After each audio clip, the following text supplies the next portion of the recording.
pirate gang on Tatooine has been holding our highest-ranked commando since the last Kyber War.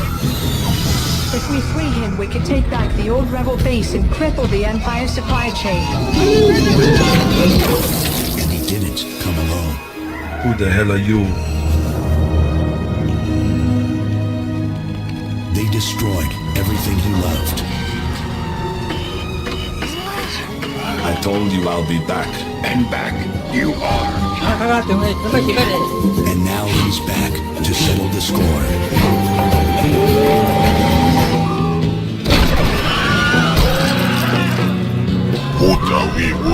Why don't you ask my Wookiee?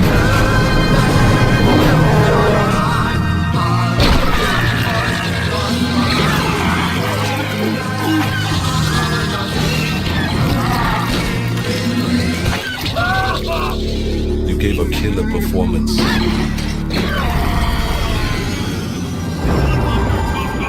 This summer, prepare yourself for the motion picture of a lifetime. I know you got some short-ass legs, but y'all better pick up the pace!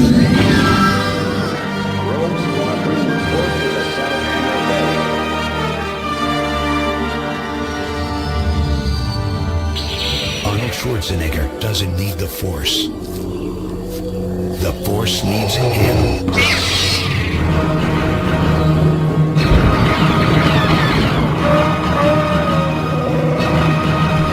A toast to censorship and tyranny.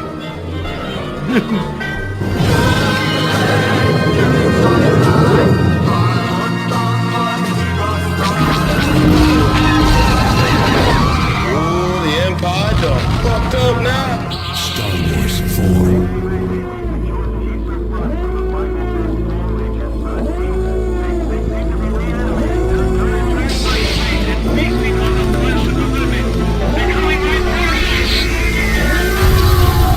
Coming soon to a theater near you.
Welcome to the Friday Nights. I'm Jason Sandberg. Fellas, I had a fantastic week. I am rereading this little gem. This is Damned. It was a one-shot graphic novel from about 20 years ago by Mike Zeck and Stephen Grant. And obviously, Mike Zeck, hugely important artist to me in terms of his wonderful Captain America run in the early 80s. Secret Wars, The Punisher, everything like that. This is it's a non-cape story. It's a crime story. It could be a movie. It could have been turned into a movie. It's just fantastic. Highly recommend it. Go hunt this down. I'm pretty sure it's pretty affordable on eBay. So it's Damned by Stephen Grant and Mike Zeck. Highest recommendation. Nice. As always, I'm hard at work on Jupiter issue 2. Jupiter issue 1 is in demand on Fund My Comic and IndieGoGo. Obviously, crossed the 10K mark on IndieGoGo. I'm hard at work on issue 2. Go check it out. Craig, how was your week? Yeah, I had a pretty good week. Got a lot of stuff done around the house. Unfortunately, didn't get a lot done on my book and my project and stuff, but that is what it is. For my reading, I pulled out. Here we go. We got Nate first. We got this ash can here. It's true to most ash cans. There's no lettering in there. It's just straight pages. I was gonna ask Sim, is there a book that this is from where the lettering is complete? Technically, it's just a preview of the next book. Okay. Oh, nice. And then I was flipping through Nate verse 1 and Nate verse 2, and I'm just impressed with the growth in your line art between 1 and 2. But this is really cool because it goes back and forth through like small. I got to make sure I open the. Yeah, the first one was reprinting. The first one was reprinting like 3 stories from 2012 to 2015. Yeah. Then the 2 last stories were new stuff. Like the line art's nice. The pages are nice. There's so many really cool pages. Then it'll switch back to like the black and white for the old for a flashback story. Yeah. And then hold on, I want to get to this last couple panels I saw on this. Like this one blew me away. This page there, nice, insane panel layouts, like really cool sci-fi stuff. And then that's just the first one. Then you get to the second one, and the line art's even tighter. Like it's crazy. Like I keep gotta say I gotta be pictured because I'm gonna put something out there that's got. And that one's 120 pages. Yeah, it's just beautiful line art. I'll find it. It was my way of making up for being late on that one because of the colorist quitting. Yeah, I decided to add more material. But yeah, look at these villains. It's very cool stuff. Yeah, that's a nice thick book. Like. Cool. Yeah. So, and then I got Blood Hunt as well, the first one. So yeah, flipping through those. I mean, I love my sci-fi, right? I mean, I got Soul Tax. So that's right. But, glad to know you're enjoying them. Yes. Oh yeah, it's great stuff. Who wants to go next? Sim, how was your week? Is there anything you want to share? I'll do the same thing as you guys. So I've been catching up and reading on this. Nice. Dragon Maximum Deluxe Edition. Nice. This I'm at number 2 right now. Yeah, I got 1, 2, 3, 4 is going to be on its way, so I'm catching up. Mm-hmm. And question for you: Hey, have you read Berserk as well? I have no idea. There we go. There's the whole shelf. Which of them? If I was to dive into one of those, which series would you recommend? And from what? From the mangas, depending on what you like, dude. I like Trigun because it's something that I've read a long time ago. Berserk, I discovered it after. Okay. One of my favorite ones one of the first manga that I read was, I don't know if you see it behind Optimus Prime there. It's Alita Battle Angel. I have the entire series. Okay. Oh, nice. I have the Akira. Yeah. One of my favorite ones also Black Lagoon. If you don't know Black Lagoon, I'm pretty sure you'll love it. Okay. Mm-hmm. But I got this by the mail this week. Oh, nice. Oh, wow. Nice. Yeah, I got that on my pull list. I'm worried about Diamond though. I don't know if I'm asking my retailer when they're saying that's going to ship, but yeah. But this is the Kickstarter edition that I got. Nice. That's why I got it in advance. Nice. Yeah. And this came in. Not a lot of people are saying it, but it's from a guy that did the what's the name again? Wolves. Anyways, Warhammer 40K Wolf something. Mm-hmm. He did this at Kickstarter. Bad luck, and I got this too. And he also sent me a little piece of original art from that story, Wolf something. Sorry, I just can't. I have a blank on the title. Cool. Yeah, that's been my week. No problem. Oh, that's awesome. Yeah, when it comes to like old school manga, I was like Lone Wolf and Cub. It depends because you say old school. Yeah, Berserk's old. I think it's older.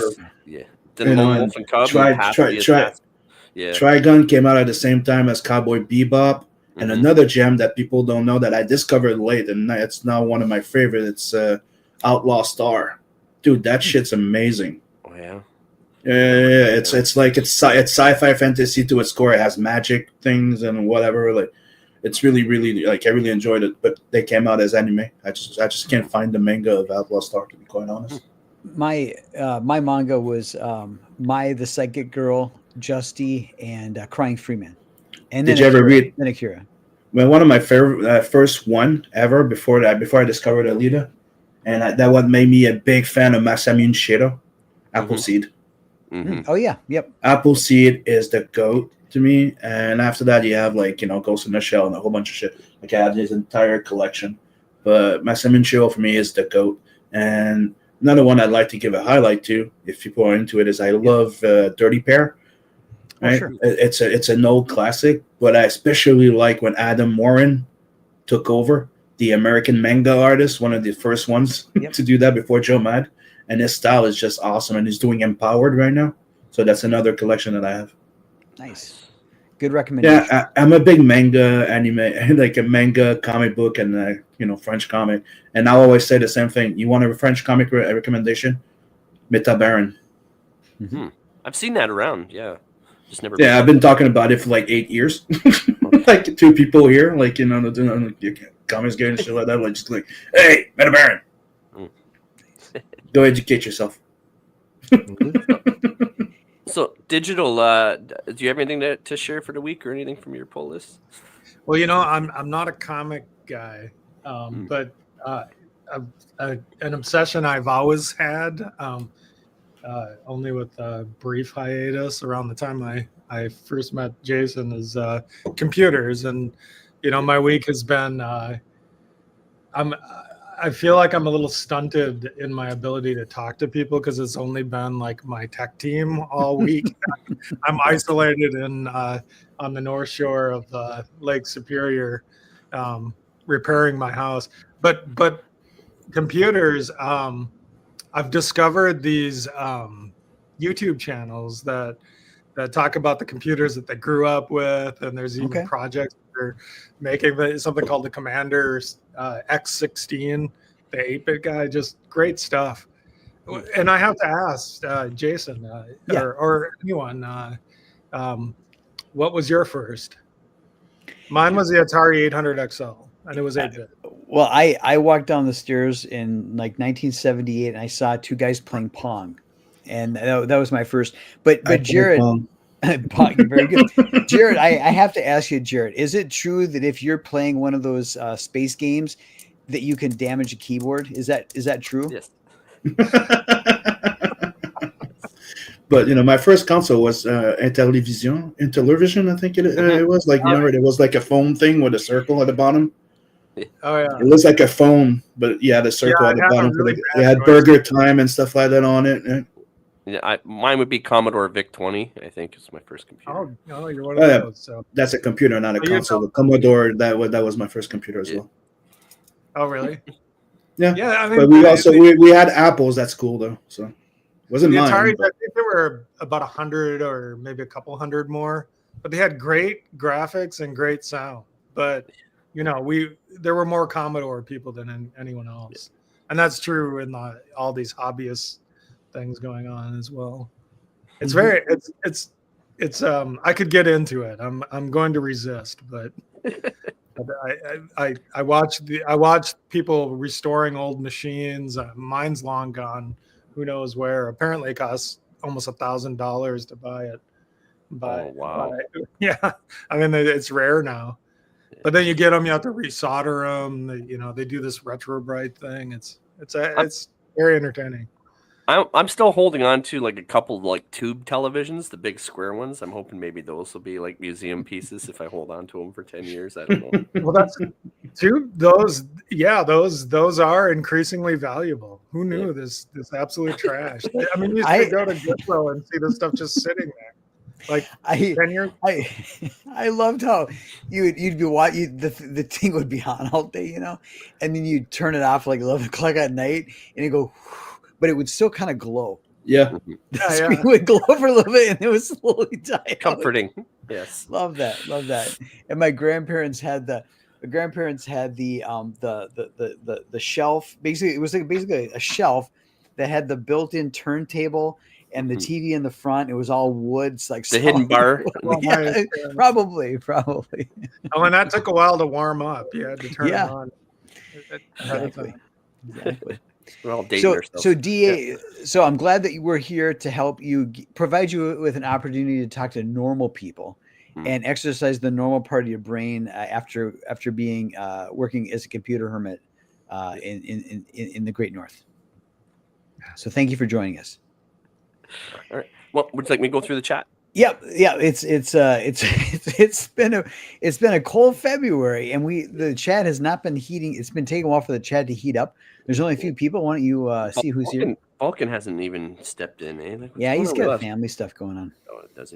So Sim's first in. Again, we could all use some subscribers. Didn't you just cross a milestone with your subscribers on your channel? Yeah, man. I went to 504, went up to 57, then back to 54. But I passed 500, so you know, as long as it doesn't go back under, I'm good. Yeah, I'm pretty happy. It's higher than my credit score. That's good. So yeah, you can click on this, head over to his YouTube, and subscribe, and then come back. Please come back. SF Gaming, he's a huge. By the way, he's a huge indie collector. Shout out to SF Gaming. It's me and him. We message back and forth. Okay. And he'll ask me about various books and stuff, and show me all the books he's been grabbing. He grabs a lot of books. Good. Welcome. So, thank you for hanging out with us. So I don't know how to reach out to Vulcan, but I'm gonna. I still see him on Twitter. He's just got all kinds of stuff going on. But speaking of all kinds of stuff going on, Craig, what's our first news topic? Yeah. Just before I jump in, I'm gonna quickly show break the flow. A couple things here. Yeah, of course. So I just wanted to. Are we gonna baseline the campaign? Yes. All right, so, he's at 13. Oh, go ahead and show it. Yeah, that's silly Canadian dollars. Yeah, 13 backers. Hold on, how do I change that to American? I don't know. They don't let you do that anymore. It doesn't take care of itself pretty soon. Yeah. Oh, yeah, I know. What the hell? It doesn't convert. Oh no, that's embarrassing. Okay, so it says 13 backers in any case. Don't you like double it and divide by 30? Isn't that the conversion? Multiply it by 10. Something like that. All right. So yeah, but technically it says I'm asking for 5,000, but I'm asking for it comes to equivalent to like almost 3,500 US. Okay, 3,500. The same thing as usual. It's just right now it's in Canadian money instead of US to save on the conversion fees and rates and shit. So I just decided to do it in Canadian money. So it's all the same pricing. But if you're watching from my YouTube channel, this is pinned to the top of the chat. And then something I don't do, but I'm going to do is I'm going to share the link in the chat just to make sure that I double up on it. And then something else I want to talk about. Hopefully I don't crash my computer. Just give me a sec. Okay. Sorry, holding up the show. I know. So I'm actually working on the book while we're talking. Nice. This is the link to the. I don't know if that popped in there. That's the link to his campaign on IndieGoGo. Right. And then something else I wanted to share. I can share it afterwards. Is on Global Comics. He has a preview of his first 5 issues. But I'm going to share the link right. It's the first 26 pages of the book. Nice. 26? Oh, yeah. My bad. Okay, so the first 26-page preview, that's the link for that as well. And then we'll get into that once we get into the show. Okay. Yeah, I just wanted to try something different. Good deal. Find any way you can find readers. It's a good strategy. Yeah, but technically it's to try to give them a sample. When you go to a comic book shop, you get to flip through it, right? Yeah. Yep. Oh, yeah. I used to go. So my thing with comic book shops in the 90s is I would go there and I would just read for about 2 hours. And then if it was a book I wanted to take home, obviously I wouldn't read. But if it was a book I wanted to read, but I didn't want to take home. So I read like all the Marvel stuff and all that. And then all the Image stuff was the stuff I would take home. And they didn't care. They let me sit there and just flip through comics and read. As long as I showed you buy a thing. Yeah. That's right. As long as I had a stack of them. And I would hang out at the comic book shop 2 or 3 hours. Yeah, dude. I would put a stack on their counter going, this is what I'm buying. Then you check the other stuff and, take your time. Yeah. Good old days. Yep. But so our first topic of 3 for the evening comes from NPR. Did a whale swallow a kayaker? The truth behind the viral video. So again, if you watch the show for the outro, it's in there. But it shows these father and son, 2 kayakers off the coast of Chile. And then the one, you don't really see the whale eat him, but the kayak just goes down, right? Yep. Just disappears. He gets swallowed. Yeah, and then he pops back up, and he tells a tale about how he was swallowed by the whale. He thought he was going to die. And then he popped back up. And then him and his father quickly made it to the shore because they didn't want to get swallowed again. But the stuff that's happening. So, so Sim, it's very commonplace for guys to sit around in a circle, drink a beer, and talk about how they would fight with a bear, like how they fight with a bear. What animal do you think you could take?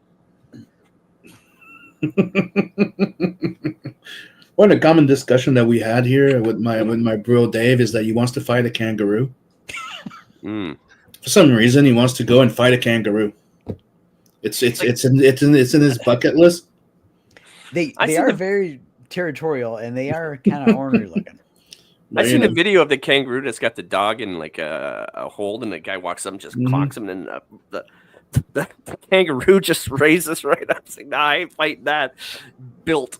Yeah. I'd say a bear goes at me, I'd probably fight it, but I don't think I have a chance in the freaking world to take on a big bear, to be quite honest. But that fight, I'm not going just go. Ah! Punch it in the nose and pray. That's pretty much it. Jared, what animal could you take? So I don't know if it's me or you, but you cut out there. But I'm reminded of actually a squirrel. I think a squirrel could probably take on most people. And I'm reminded of a mutual friend. Let's just say Barry. He was feeding peanuts to a squirrel in the mall at the university, and it ate his finger, and he swung it around and around in circles as he tried to shake it off of him. So I would say he lost. I mean, he was very bloodied by it. I'm 2-0. I want to say, wasn't that person's father like a park ranger or something like that? Yeah. You think he would have been like better equipped? It skips a generation, I think. So Sim, you're on the kayak and you're just minding your own business, and suddenly everything around you closes in, and you find yourself in the gullet of the largest mammal on Earth. Your survival instincts kick in. What's your first move? Actually, you're trying to figure it out where you are, to be quite honest. But yeah, you're a kayak. You have your freaking paddle. So I would probably try and freaking hit the side and figure it out what the hell's going on and try to get a grounding somewhere. To be quite honest, because you get swallowed up, you want to make it most as comfortable as you can for him to spit you out. Just start stabbing away and hoping to spit you out. But I was gonna tell you, I'm 2-0 for squirrels there, Jason. I killed 2 of them in my wood stove. Yeah, no, it's they go after your internet cable. You gotta. It's man versus beast here. And hi, Mr. and Mrs. Good Stuff. Yes. Yeah. Hello, K-pop, Mr. and Mrs. Good Stuff. Thank you for joining us. So, Jared, let's say you do get swallowed by a whale, right? What do you do if you like open up your phone to get light and you find some like other kayakers in there with you? What do you do? I was gonna say, I mean, I'd be thinking of what my last tweet would be. So maybe it could include a photo. A selfie in the brine riddled gullet of a whale. Do one of those dancing videos like the Biden administration. My gosh, this is a Friday night's first. We've not even gotten to the shill part of the show, and SF Gaming has already backed. Thank you, sir. Let's hope that when we review the book, you're not going to regret that. But but thank you, sir. Thank you. You're not. Hopefully, you took advantage on the early bird tiers. Yes. Good stuff, eh? So, Craig. Yes. Speaking of whales and boners, yes. Yeah, exactly. Was it one of your favorite Bible stories about some guy got swallowed by a whale? Yes, it was.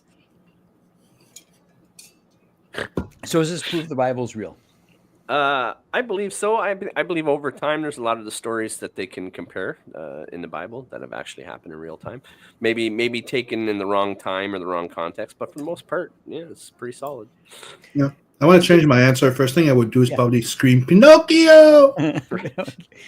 So, Sim, everybody knows that whales can talk through the haunting siren call of the whale. You mean communicate? Communicate. Yes. So after, let's say you're a whale and you're just minding your own business. You're trying to eat. Bidenomics, it's hard to get food. You swallow a kayaker and then instantly regret it. When you hook up with your friends in the pod, what kind of whale song do you sing to explain what the heck just happened? I don't know how to communicate in whale, but I think something would probably sound like and saying like, hey, you wouldn't believe me, the asshole just wouldn't let me eat him. Decided to fight back. I had to spin him out. Can't believe it. Yeah, don't eat those weird creatures that are floating around on the surface. Yeah, they don't taste too good. So Mad Ruth, I didn't dig into the full part of this article, but was the kid's name Ishmael? Right. Very well could have been. That's awesome.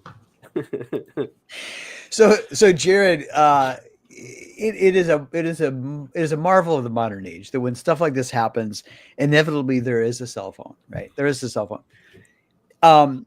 Thinking back over your illustrious career as a prankster and as a juvenile delinquent, what's something that you either did or saw that really happened that no one believes, but you wish you'd had a cell phone back in the day? Can you share with us any stories where you wish you'd been able to film it? And if you need to think about it, we can go to Sim and come back to you. But Belmont's joining us too, by the way. The most dramatic was playing around in a quarry when I realized that I could see a fly. The goal was to throw really big rocks over and watch them explode. Mm-hmm. But I went for the gold and I grabbed a 2x4 and pried away at this crevice in the cliff. Unfortunately, my right foot was planted on the part that started falling. That gave so way? The massive cliff fell underneath me. All these giant rocks rolled just past my head, and everybody It's right out of a Roadrunner cartoon. Everybody assumed I was dead. That's some Lord of the Rings stuff. That's wild. But it didn't even involve falling. I just fell with it. I mean, it wasn't like a free fall. I was just falling with the cliff. And so, there's that folklore of if the elevator's falling, if you jump, you can. So as it was descending, you leapt off of the descending precipice. It was incredible. There was a 2x12 that was laying across, just some junk laying there, and this giant rock that had rolled over my head, and this thing was just past me, just snapped that thing in two, and you could see what it would have done to your body had it hit you. 2x12, is that like a 10? Sim, what's something that happened in real life that no one believes you and you wish you'd had a cell phone back in the day? Yeah, I think of two stories. Okay. But the first one, people, it's not that they don't believe me. They're just that, they've never seen it. Okay. I had a giant freaking castle of ice. Okay. That broke and swallowed me under. And everybody just ran away. I was stuck under the entire fucking thing, and everybody just ran away. And I did myself out of it, walked a few kilometers home. And it's one of those where you feel you're going to fall asleep. You want to die. You want to stop, but you keep just going, just one more step, just one more step, just one more step, just one more step. I get home. I go up the freaking stairs, on fours. My mom opens the door, starts giving me shit because I'm just walking on all fours, going up. And then she sees I'm blue. So, yeah, that was one. And the other one was getting up in the forest when I was a teenager, when I was living. I went to visit my grandparents in the country. Running with the bike and ended up facing a fucking wolf. Wow. And I fucking punched the fuck out of him. Yeah, punched the wolf. And then got the back of my bike and just fucking rolled off. Nice. And then you could see the two other wolves coming to see the fucking wolf going because I just fucking lashed the fuck out. Nice. Bang! On the snout. And then I ran away. Yeah. When you punched the wolf, did you have any Schwarzenegger level quip? And did you say something go pack yourself, or you're a cool. No, it was just primal. It was just fuck you. I'm the alpha here. Fuck you, bitch. Mad Ruth, if Yes. you'd had a cell, if you saw something, you wish you had a cell phone because no one believes you. Without spilling any national security secrets Right. from your time in the armed forces, what would it be? That's a very good question. The only and one of them is an Afghanistan story. I think I told you about where I saw a drone flying in the sky that I swear defied anything that any aircraft or anything I've ever seen could do before. It was just zipping through the sky, and I told it the special forces Green Beret guys there, and they're like, yeah, that's a CIA plane. They didn't even bat an eye at it. They're looking at me, I was crazy. Yeah, Wild. yes. All right. All right. So that was a whale of a tale, and I'm glad we got through it without I have Mad one Ruth. question. Do you think you get a signal in a whale? You get a signal? Yeah. Oh yeah. But only like 2 bars. Got to hold it out the blowhole. Yeah, you know, like There you go. There you go. hello out there. There you go. All right. So our second topic for this evening comes to us from Associated Press. A Michigan judge sentences Walmart shoplifters to wash cars in the parking lot. So, Nice. you know, they're trying to bring back, you know, we know the justice system's gotten out of hand and everyone's just letting criminals run free, you know, no bail, cashless bail. You know, you have, you know, all these charges and back on the street. But this judge wants to do a car wash. There's 100 people, 100 shoplifters that have been sentenced to this Walmart car wash, and the judge himself also says he will be there washing cars because people were like, "This is unfair. This is humiliating, demeaning behavior to these poor shoplifters." So, What were they shoplifting? that's a Was good it question. food? Yeah. I doubt Soap, it. you know? Yeah, soap. Yeah. Wouldn't that be karma's a bitch? You steal some hubcap shine or some like turtle wax. Turtle wax. Right. And you end up having to. Yeah. Jared, does this bring us back? Does this awaken that Puritan streak that in the American fiber, the fiber of the American soul is this Puritan streak, and it's that urge to put somebody in the stockade and mock them and laugh at them for sin. Is this tapping into that very reptilian urge? Well, isn't there's hypocrisy that's also a part of being a Puritan, and I'm wondering if the judge is going to be hosing them down and insisting that they wear like thin white T-shirts and. Oh my goodness, Craig! Did you bury the headline? Are these all chicks? What is this? Yeah. I mean, this might be. Could get out of hand. It might be, that judge might be a little strange. I mean, suddenly this is like from Porky's or something like that. What the? But the Walmart's on board. I think so. They're basically going to earn back. They be. They're going to provide how the much water. arm twisting did you think it would take? Well, Walmart's not typically a car wash place, so it's it's using their parking lot. Yeah, you're right. I don't typically associate soap and water. I don't know, man. I hear that story, and all it makes me think of is the infantilization of the adults right now. Like how you have grown-ups at like 40 years acting like kids. So right now, what they need is daddy's belt. Daddy coming in and go, "Hey, you did wrong." It's something we do with kids when they do something bad. And you go, "Hey, go make up for it." It's kind of like a weird freaking thing, you know. It's very pronounced. I've stood in a couple of lines in the last couple of weeks, and there's a certain age, there's a certain demographic where if there's a couple, the woman talks to the man like he's a child. Mm-hmm. And he's all for it. He acts like a little boy. It's just bizarre. And themselves are acting like teenagers. It's weird, but it's a weird common thing where they don't want to grow up. No, I'm reminded of the Toys R Us song. I don't want to grow up. I'm a kids Toys are R running Us wild. kid. I want my gummy bears now. Right? I don't have money to pay it. I'm going to steal it instead of working for it. Yeah. You can eat anything you want while we're in the store, but when you leave that behind. I guess we sound like old men. It's kids these days, but unfortunately, like, kids these days used to mean like an actual kid. But now it's somebody. They might be your manager in a corporation. Yep. Right. It's like the other day I saw a video of like patriot dads taking down fighting in Tifa, and it was a really cool and weird thing to see. Like people our age, gray hair and everything, right? Going there and standing and beating the hell out of like 20s and 30-year-old like woke, whatever you want to say, and they're all like acting tough, and you see the other ones going gray hair, dad belly, and going, come on, bang, and beating the hell out of them, sending them backing. It was kind of like you actually punch someone in the face nowadays. It's like you committed murder. It's absolutely unheard of. Yeah. You know, I'm reminded of like again, it's a kid thing, you know, like you know that little teenager that thinks they can take that. We all go through it when you have a son. You know, it's a common thing. You know, dad can beat the fuck out of me still. Oh fuck, okay, respect, bro. It was my older brother, but yeah, I did that, and he pinned me down to the bed and mocked me. What are you gonna do? What are you gonna do? And let me go.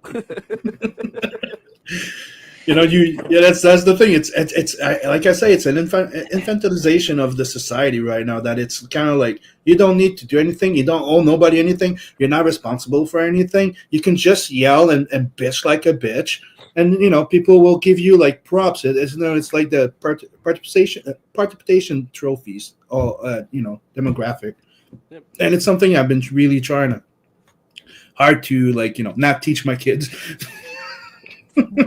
Like work for your thing, like not everything's going to be free, be responsible, nobody's going to come and save you, and don't think that daddy mommy is going to be there all your fucking life, or trying to replace your parents by government, because that's one of the things that they've been pushing. Even my kids brought it up the other day, going, we noticed that they're trying to push us away from our parents to go and worship the government and stars and superstars, but they're all trying to like push you away, like don't listen to your parents, you don't owe them nothing. And it's one of the things I was talking with one of my cousin that going to therapy because he's having some issues, right? And I'm like, yeah, but did you notice that the only advice they give you is to be a selfish cunt? Like right now, it's not about working on yourself, learning what you're doing wrong, how your perception, how to deal with what's in front of you. It's everybody's wrong. Push them out of your life. Well, they because they don't appreciate you enough, and I'm like, you're kind of a dick. It's also like it's easier to not do that, and if that makes me feel bad, makes me feel vulnerable, I'll take a pill. Yeah, it's kids these days. So I support this, but they're just saying it's kind of a fun thing. So, Craig, do they charge for the car wash, or is it like free car wash? I think it's donations based. So, I'm not exactly sure how this is going to work, and if can you load up a car with 4 people and then just laugh at the people washing a car? Like, is there some sort of etiquette involved? I don't. Are there tips permitted? Like down the t-shirt.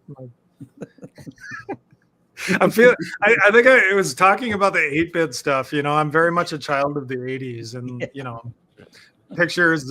Every guy had a picture of, I don't know, name the supermodel. Barely dressed, Farrah Fawcett. Right. That's the thing is me. I'm technically like the last generation of Gen X. Like I was born in '76, so I'm just like at the end of it, just to be enough to be in the other. So kind of like a perfect mix of Gen X and the next one.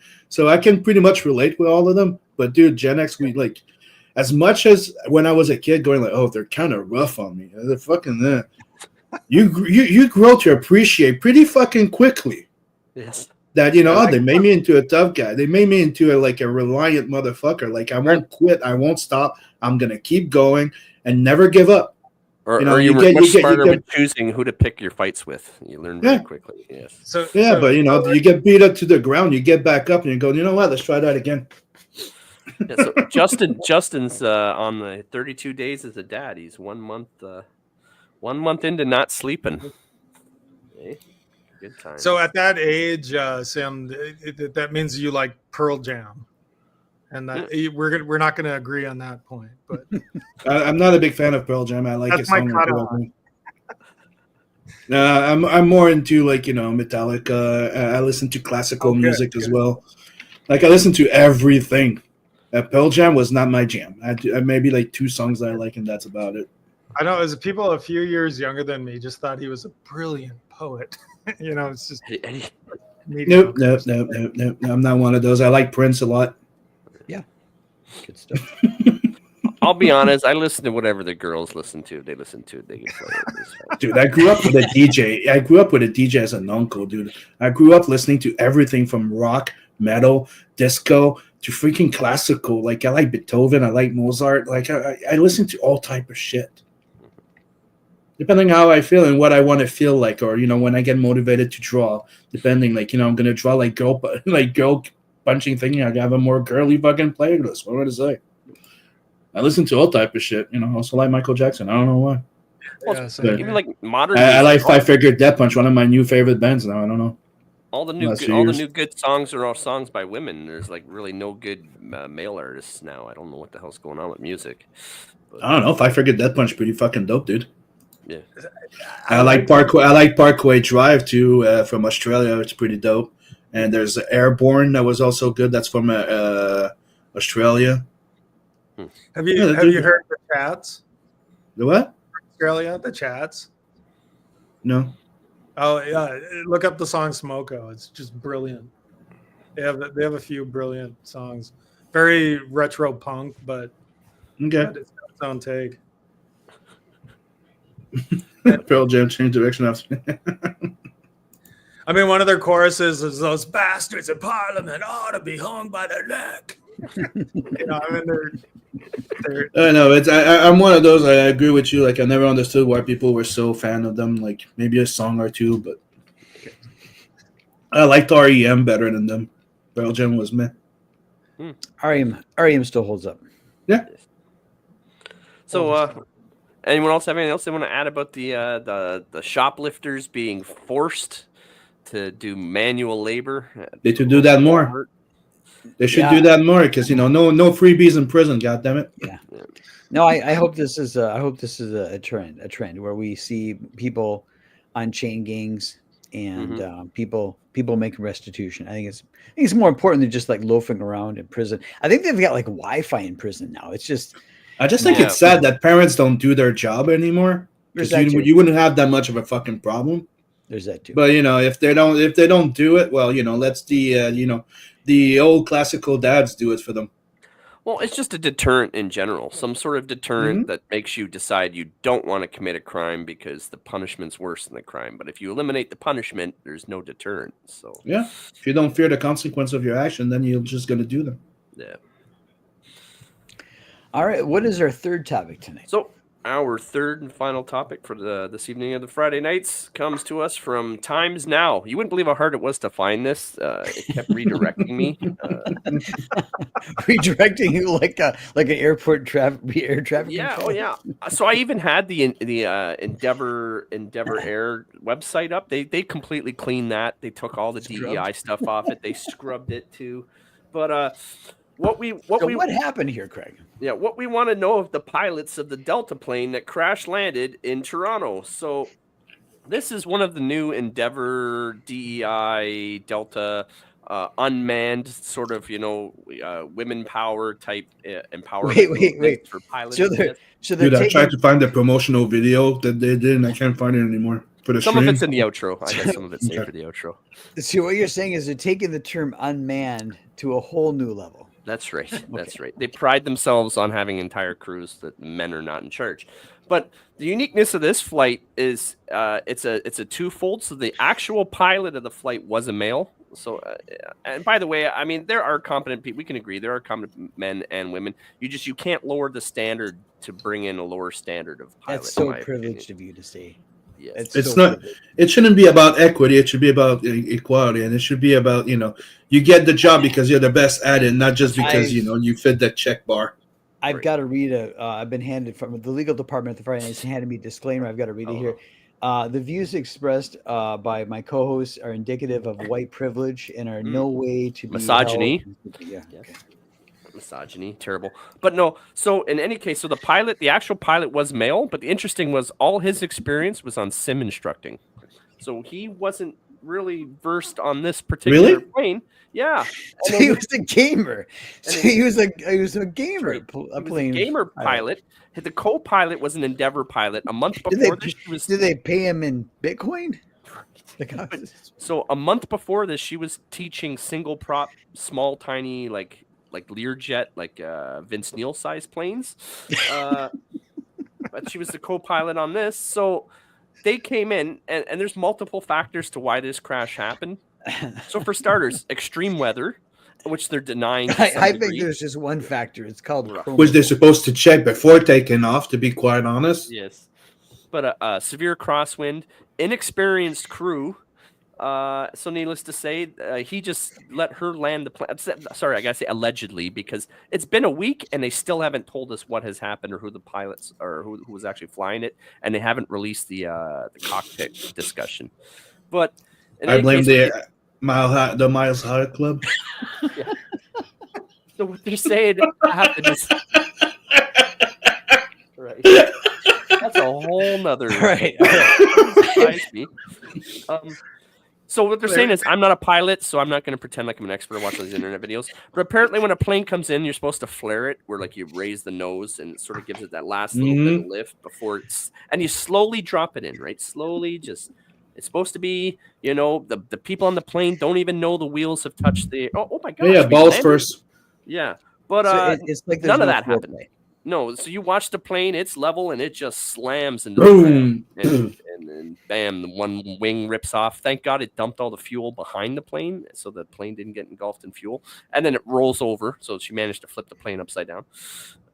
Yeah, and luckily everyone survived. That's the whole story. No fatalities in this. I've had it up to here. Voice recorder. What's it? There's a cover up. They're not releasing the voice recording. No, well, their story keeps flipping. Yeah. Yeah. Yeah. It's kind of turn. Fellas, I've had it up to here with female pilots. I mean, over here, I've had it up to here with female pilots. Well, I wonder if he was being accused of mansplaining. Really mansplaining the landing. So the plane was flare the plane. Don't tell me what to do. So the plane was spun on its back with the wings in the air. That's right. Cowboy style. So yeah, these are all the Friday nights. I'm telling you, every week these are new topics for the week. We find this stuff every week. Yeah. So I have taken this flight many times when I had a team in Ottawa, and I'd go to Toronto from Minneapolis and then to Ottawa. Sometimes I'd go through Detroit, but I've been on this flight many times. Wild. Probably that plane. Did they announce how proud they were? That was, we are strong, independent women. Buckle up, everyone. This one's going to be a ride you won't forget. I have to say, I was very WestJet, so you can lifting your luggage up, you get nothing but annoyance from the waitresses in the sky. What do you call them? Stewardess. But on WestJet, I was on WestJet once, and I was kind of struggling to get my luggage up, and it's kind of a smaller plane like this one, but even smaller, I think. And this totally normal, ordinary looking woman looked like she maybe played hockey at some point. She just picks it up and rams it in there. So I'm very impressed with WestJet, but this, these guys, not so much. So we got some interesting things with the whole DEI. I mean, who would have thought, right? We were all saying, you might want to just make everything even and get, like you said, based on merit. You want the best people for the job. Doesn't matter what race. It's about equality. It's supposed to equal opportunity, not equal outcome. You come in and you should have the asset that you need to do the job. You're not providing opportunity to people that are unskilled and not competent. That's the problem. With that privileged worldview. It wasn't a Boeing though, right? So it wasn't a double whammy. Yeah, can't believe. But they haven't outright admitted that this is not the plane's fault. See, with the Boeings, it was we just sort of jerry-rigged and gun taped and sort of made it look like the plane was functioning. But good thing the plane blew its load before it blew up, right? Yeah, that's right. So, on the topic of flight simulators, do you think that breeds lackadaisical? Do you think it actually retards skill building if the fact that in the plane simulator when you crash you can get a do-over? Do you think that actually undermines attentiveness and skill? So, I mean, I haven't done it with planes, but obviously when I was in the military, I was in a lot of tank simulators to mock up, and it's not the same experience. I would argue this all the time as an instructor, where they would try to push through courses where we just do it on the simulator. That is not the same as getting in an actual plane with actual hours and actual real time in a real world environment. And I'm sorry, you should not be flying a plane with people on board without at least having done it a few times before. Yeah. Straight out of a fucking simulator, and then you're gonna put that person responsible for the lives of all the people in the planes. That's idiot. That's totally idiocracy. There you go. Yeah. I love that movie. I have to admit, I've flown a plane as a co-pilot. I was just this guy who was my boss at the university invited me on his Cessna. I had my future wife in the back and a friend, and he just told me to take the controls, and then did some instructor things he had me go into a stall, which is just terrifying. So you fall back, and then you have to tip it down. To catch it again. Oh my gosh! I mean, they were losing their mind in the back. I had something similar. I was in the Air Cadets, and they made us do the co-pilot thing on the Cessna. But the weirdest one, the best one that it's stuck in my memory was when I did the what's the name of that? I know in French it's planeur, but it has no engine. It's a plane with no engine. Gliders. Yeah. A glider. Okay. Yeah. So they go in there, and the person just went, take the controls. I was like, wait, what? And then it just start going. You go went between towers and shit. It was freaking insane. Dude, you just hear the wind and you hear the resistance in the stick. It's freaking insane. It's not the same as a Cessna, but it was great experience. And again, I did a simulator, and nowhere does it even freaking come close to that feeling of being in that thing and flying and holding the handle of it and going okay, and then the pedals and shit. No, it doesn't work. Yeah. Wow. 100%. I was never good at flight simulators. Of course, it was the old days. So here's one. Great. So here's one, Jason. What do you think? Do you think they need to clean up the FFA? Do you think someone needs to step in? Because obviously the problems with Boeing and hiring and air traffic controllers and the rash of crashes, is some new laws, something need to change, or what? I would imagine there's a lot of antiquated technology, and I got to believe that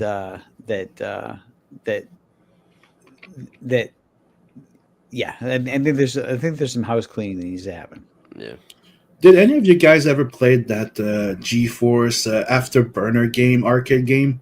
That was like a big cocoon, and the screen was all around, and then you would do the flip over and stuff like that. It was insane. Yeah. Even that's not even that was weird as hell to keep the control, and you're well, okay, whoa, and you spin around. Yeah, it still didn't feel as close as being in the real one. But that was insane. Sorry, it's just a Meredith game. That was insane. Yeah, that game actually got to me where I felt afraid of heights or just that anxiety. Dude, the flip upside down was insane. I'm doing Top Gun.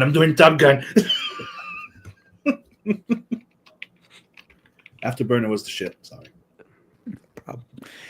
Well, we'll keep an eye on this topic because there's been a lot of stuff going on with plane crashes and a lot of theories floating around there. But we will stay on this topic as it develops. Yeah, I just want to know who was flying it in a real story or what happened. Just be honest with us. But we have 39. Want to try the control? Want to try the controls, girl? But we have 39 watching us and joining us this evening. Thank you so much for joining us. And so here I've got a promo, trailer. So I have the trailer, everyone who's joining us, and it's pinned to the top of the chat on YouTube, and I've also sent the link. Here is Hellzone. A mysterious ship a distress signal, a salvage team, demons. Welcome to Hellzone. From deep space we journey on the chilling cold. A single breaks the silence of framing scrolls. Starlit morning lights flashing as the formalin spill. The derelict floats wildly in oblivion's swell.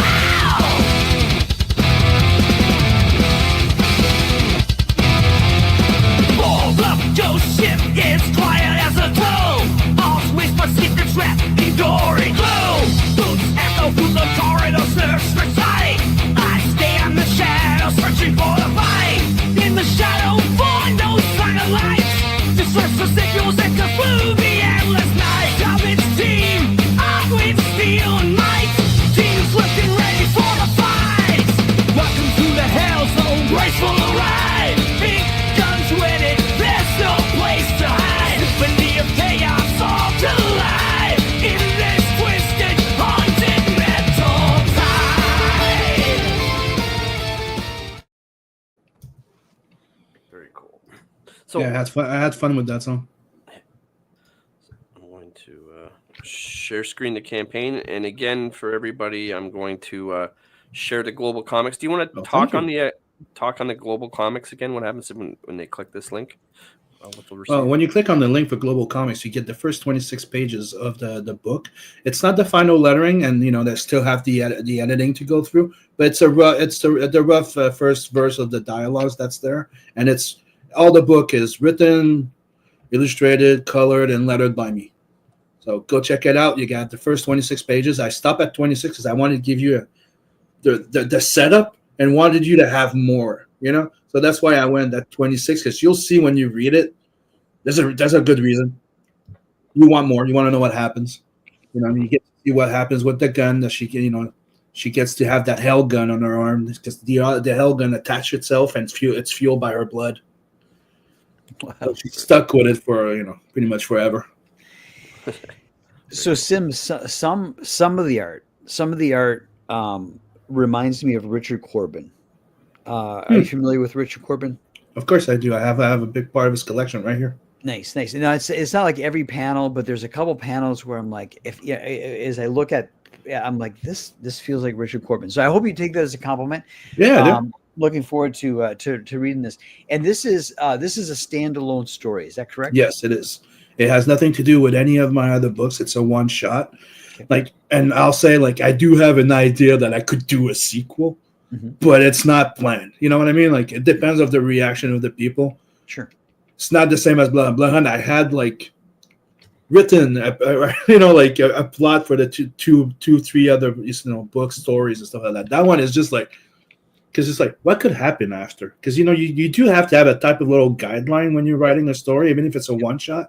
It's like people say, when you're writing a story, the person won't die, but you kind of have to know how that person will end. Mm-hmm. To know how the person will go. Yep. It's a weird thing. So you always have a little idea of what could happen possibly after if I decide to ever go back.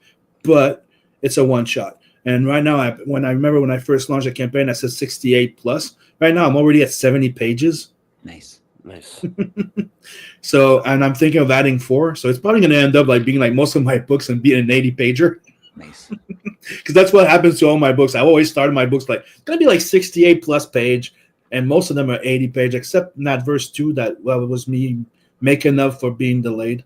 I just decided to add more stuff, which technically I took pages from the next not book and I put them in there. We won't tell. But people were happy. That's one of the first things people says, dude, you made up for it pretty sweet. The book, instead of having 80 to 100 page, it was 120 page. Mm-hmm. It's pretty thick. Mm-hmm. So this is a cover by Preston Acevedo? Yeah, he did the pencils, and I did the coloring of it. So technically, what I got was the pencil version, and I colored it, and I think I did a good job. Yeah.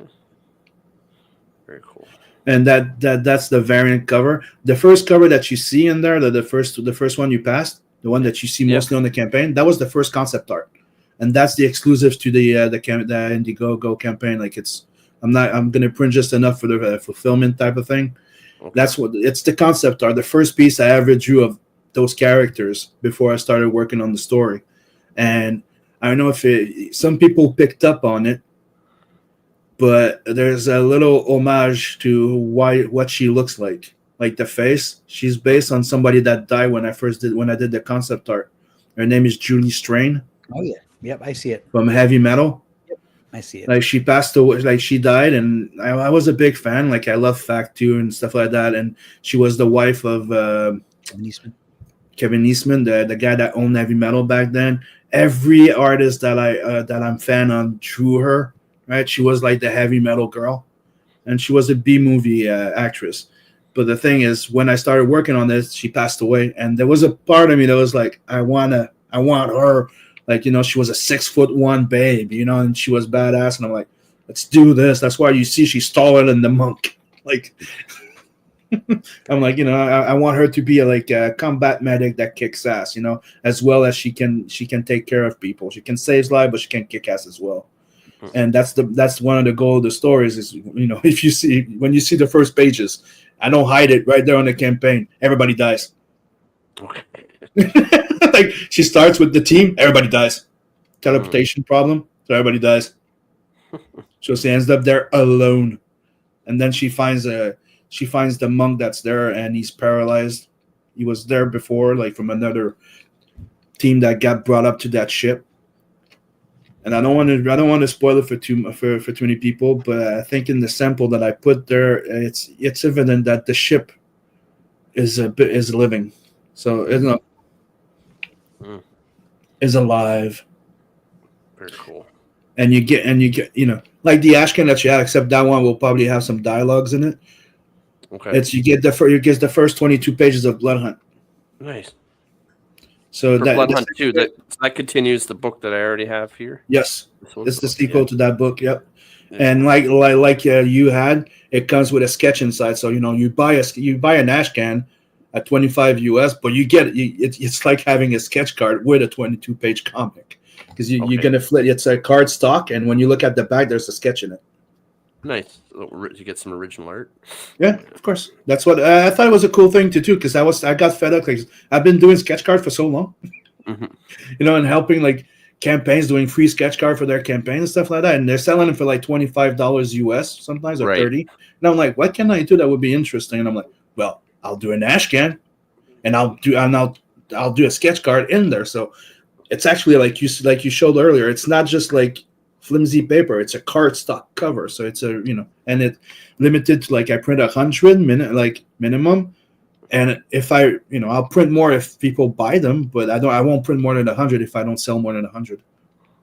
So and the ones that the backers get, they're numbered and signed. Nice. Yeah, absolutely exclusive. And the fun thing I'm trying with there, if you look at the stretch goals, okay, I have my 2 regular stretch goals at the beginning, like 10K Canadian, which is 7,000 US. You get a bookmark for everybody that backed the book, except the book only tier, right? At 15, you get, you know, the more pages there. Like I said, I'll make it 80 pages with little extras in it, and we unlock a free signed collector's card. Technically, it's like I did with Nadverse 1, which you have a card, but in the back it's just a signature. So I called it the signature card, usually a collector's card. And the 20K, it's when that's fun, because if you back that everything Hellzone, that's where it's fun for you. You see, if you back it before we unlock it, you get a free extra book, because we're unlocking the black and white edition of the book. And that one will be like the black and white cover, the black and white interior, and the people that back the last tier get it for free in the thing. Like it's an extra book that will be added to the Everything Hellzone. But for the rest, it'll be an extra add-on or perk. But if you back Everything Hellzone before we unlock it, you get it for free. Nice. And we unlock a 6x9 art print, and those are not just little paper posters that I've always done cardstock. I don't fuck around. It's an art print. It's a cardstock and it's signed. Yeah. Cool. And on the campaign, you have 7 pages, but if you click that link there, Global Comics, you get 26 pages to read. And all colored. I've already had, technically, I have the first 60. I'm finishing up 64 pages right now. I have 4 pages left to do, plus maybe like the 4 extra pages I want to do. No, I'll be at 69, 70, so 74. Anyways. Are you the whole creative team? Like you do the pencils, inks, colors, lettering? Yeah, everything. That's a great 2-page spread there. That's fantastic. And the plan is to have it open when you open the cover. Mm-hmm. It's gonna be the interior cover with the first page. Nice. So I wanted to do it like a movie, so you get the idea. Like you open it and it goes Sim present Hellzone with the scene happening. Is this, sir? This does feel like a good heavy metal magazine story. So you're doing something right here. I have to wonder who's flying that ship. You'll see them right there. Which one, the big one or the tiny one? And is it upside down? They got a flare. They got a flare before they dock. Sim has a lot of women in charge in his book, but they're women that kick ass. They're not. In Adverse, there's 2-3 of them, and they're pretty solid. Yeah. We got 43 people watching live. Please take a look at this campaign. Please. And I was like that. Sorry, go ahead. Sorry, I was just gonna say like I like that scene there, where they're in a multi-sex changing room, and the other one's just there being an asshole, naked there and looking at the chick, and bantering with her. Like, dude, are you done fucking around? I'm just enjoying the unisex bathroom. Not too bad. You're not as good looking as I am. So it's a lot more European. Like, no, I'm just kidding. Yeah, but dude, I'm sorry, but if you grew up with, like I did, like American comics, right? I grew up with epic comics and stuff like that, right? So more serious tone, right? Mm-hmm. But I also like superhero. Superhero are always more children-oriented, right? But dude, I grew up with French comic and mangas, and they don't care about putting a little bit of nudity. You don't do full nudity, like seeing everything. Like I'm not gonna show you the Volve and stuff like that, but you see some partial nudity, and to me, it just goes with it. But I don't do it just for it, if that makes sense. Right. Sure. Just for the sake of like if you look at Nadverse too, like there's not that many. But he goes to a strip bar. Well, you're gonna see some tits. Yeah. And I want to do a shower scene with the babe. I'm not gonna go and put vapor to hide everything. She's taking in a shower. You're gonna see a bit of nude. Like I know girls. I have girls, and I've dated girls, and they walk around naked. They come out of a shower. They're not gonna go like hide their boobs all the freaking time unless there's people around. Yeah, I only see that when I'm lurking in the neighbor's backyard. Staring down their windows.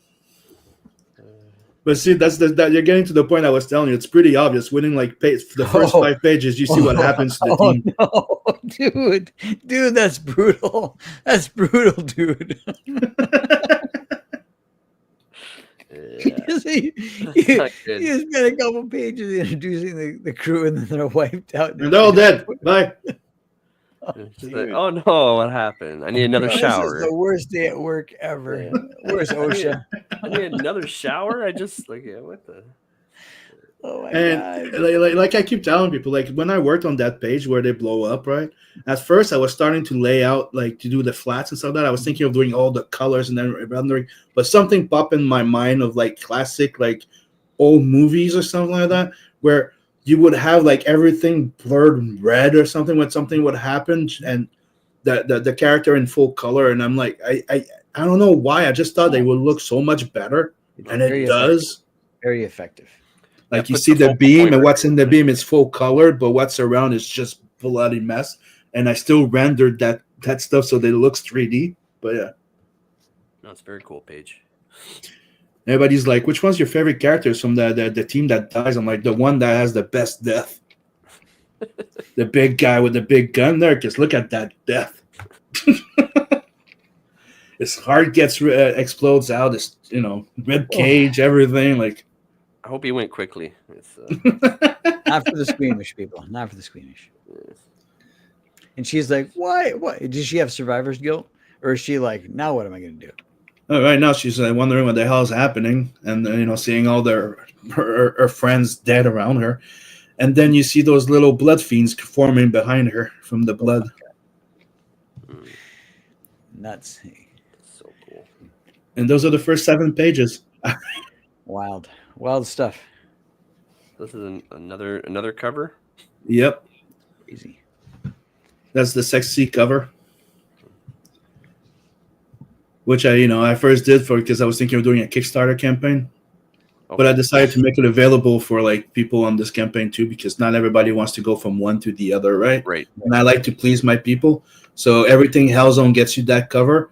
And people asked me to just do all 3 covers as a tier, so I did that too. But you cannot buy it separately on this campaign. You have to buy at least the 3 covers or the Everything Hellzone. And Everything Hellzone, you get all 3 covers. You get a sketch cover with a sketch on it. You get a sketch card, and you get the ash can with a sketch in it. And like I said, if we reach the 20K Canadian, which is I think 15 US, about, but you get a free book added to it. Yeah. And this is what the black and white looks like. And the black and white was inked by Scotsman, which he did a great job. It's wild stuff. Yeah, I'm pretty happy with it. I had fun with it.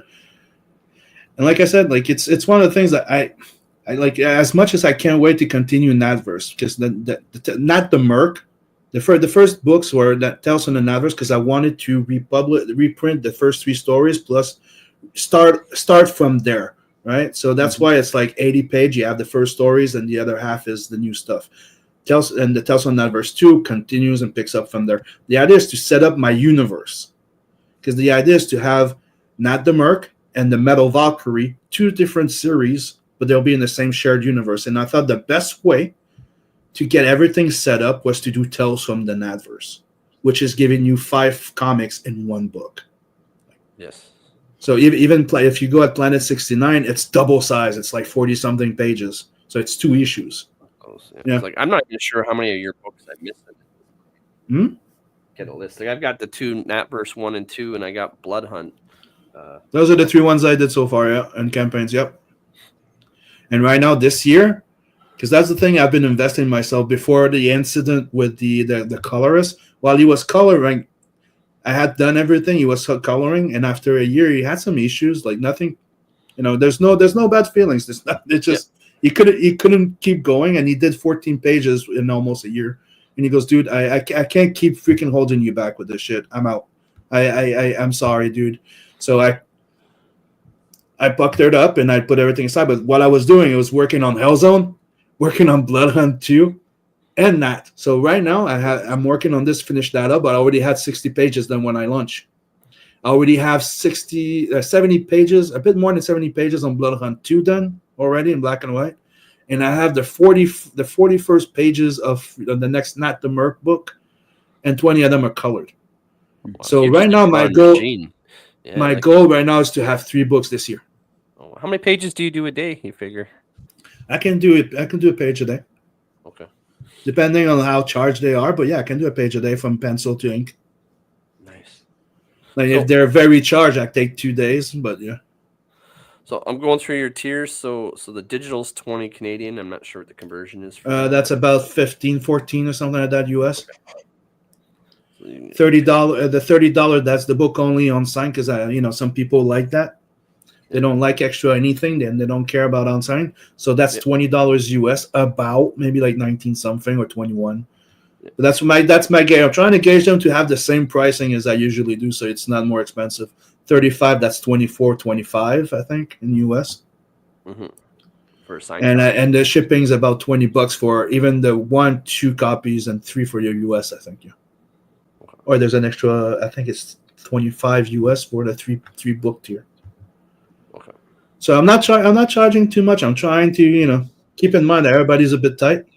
Yep. And then the alternate cover there is 35. Yeah.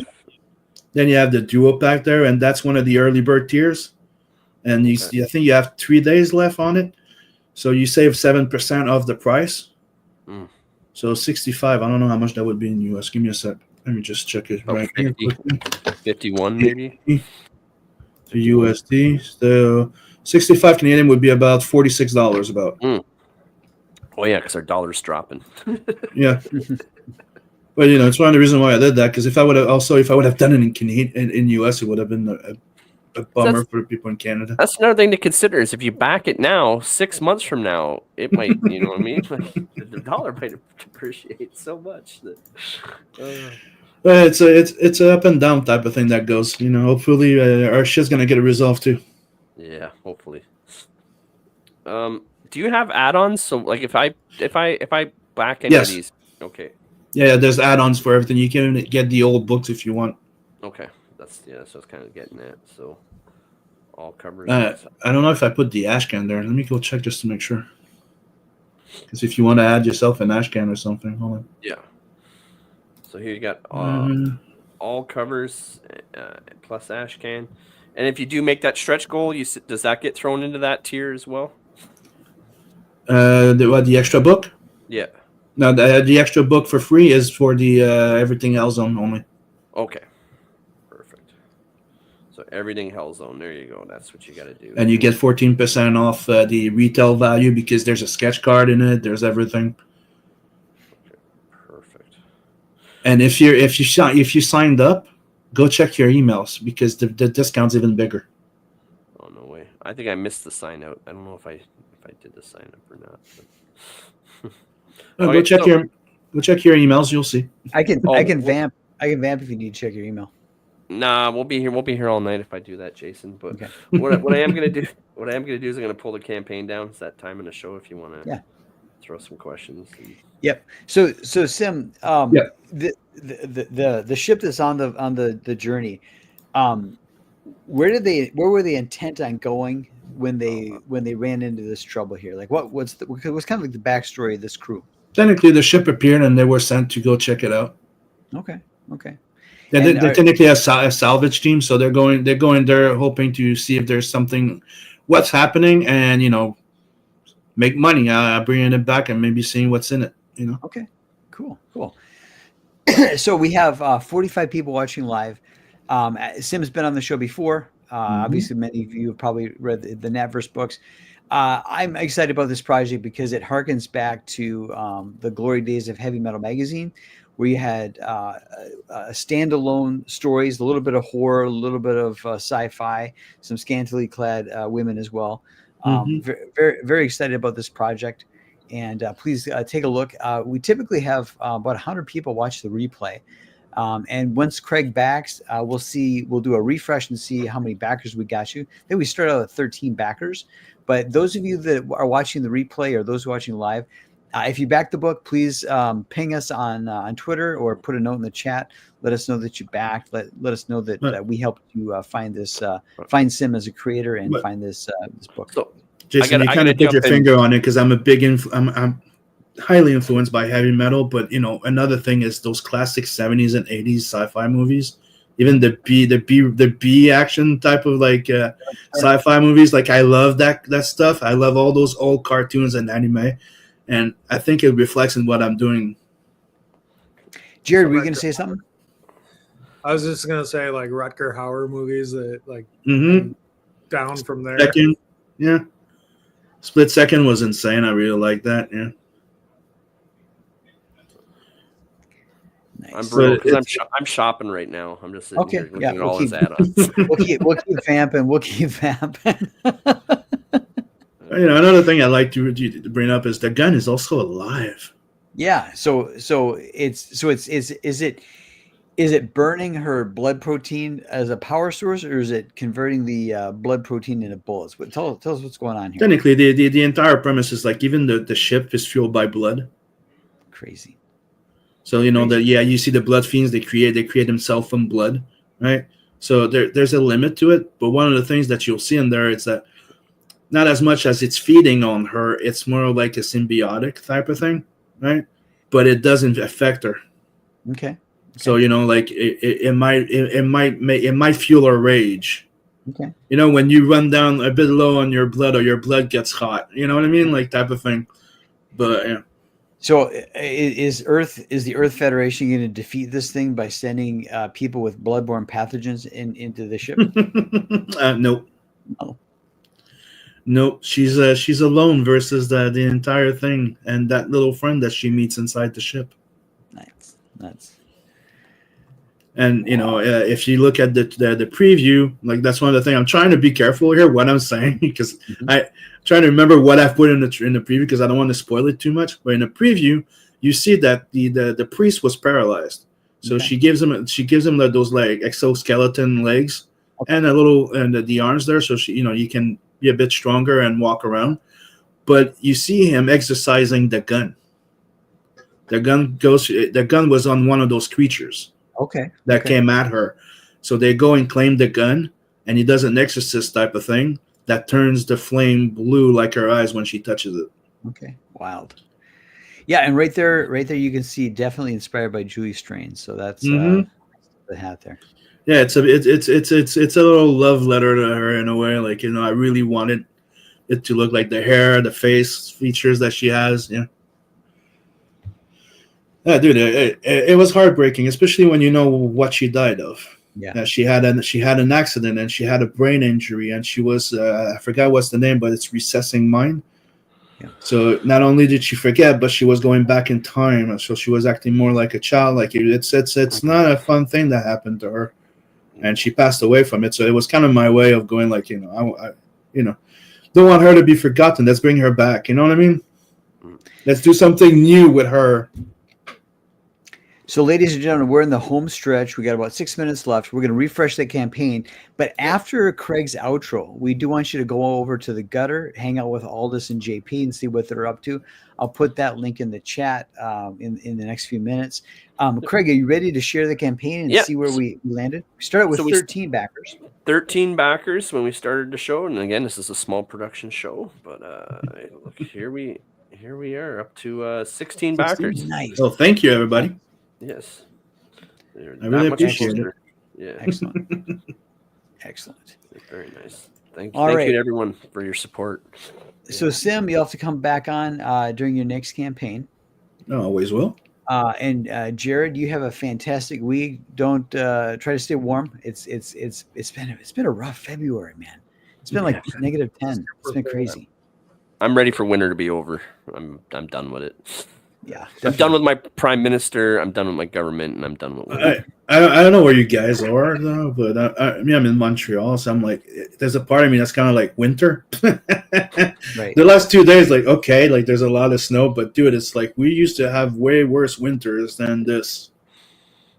I haven't had to shovel much, but man, it's been cold.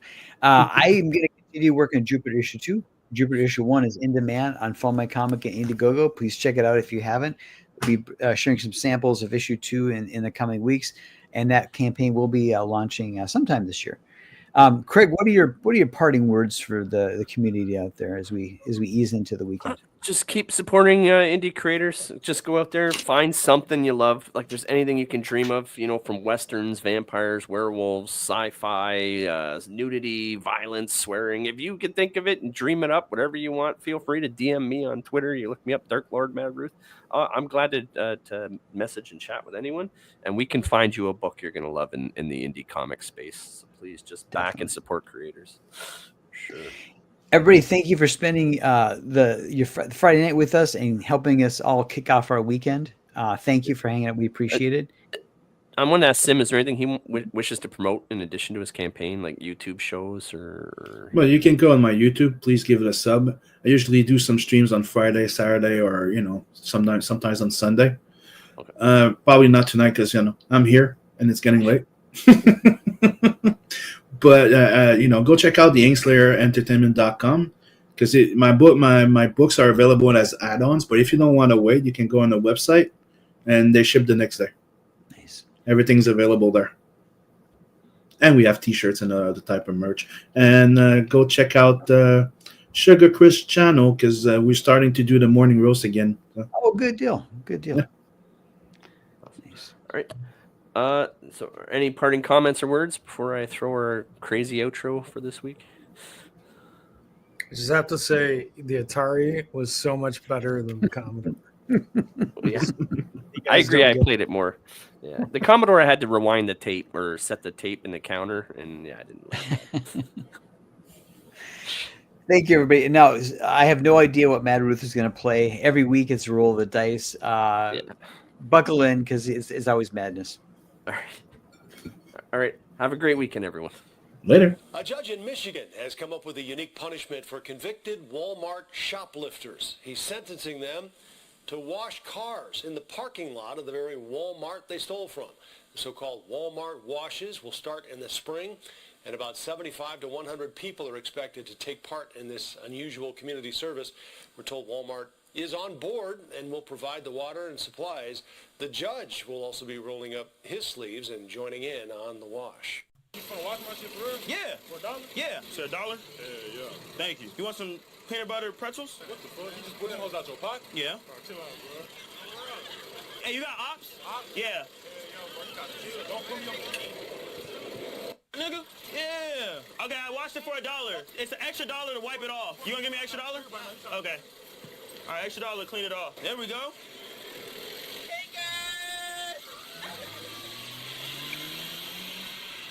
Girls, come on. Leave the saving of the world to the men? I don't think so. Slay! Slay! Say what?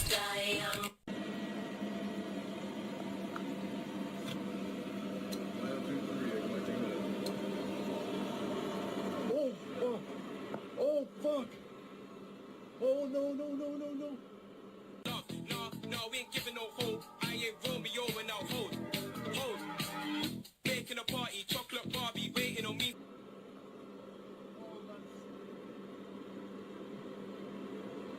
Tower, you're seeing this airplane just crash into you. Oh my god. Oh my god. Well, hold here, come on, take me away. You got into Harvard Law? What, like it's hard? Yes, queen! Yes, queen! Yes, queen! So what is your name as a group? The Click. Click or click? Click. Let's do it. We're in Toronto. We just landed. Our plane crashed. It's upside down. Fire department's on site. Upside down. Everybody, most people appear to be okay. We're all getting off. Some smoke going on.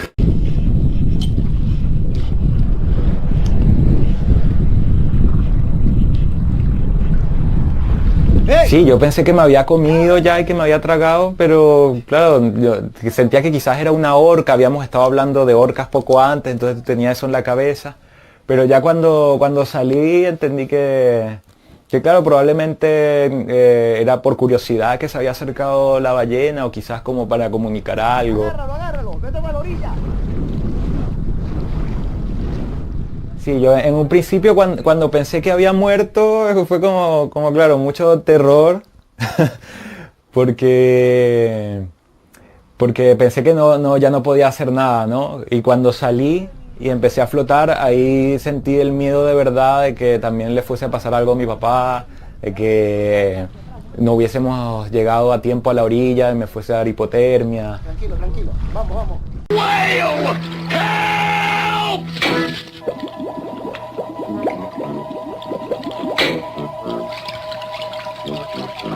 Captain Kidder, what are you doing inside of Spouty the Whale? You're the cause of all this trouble.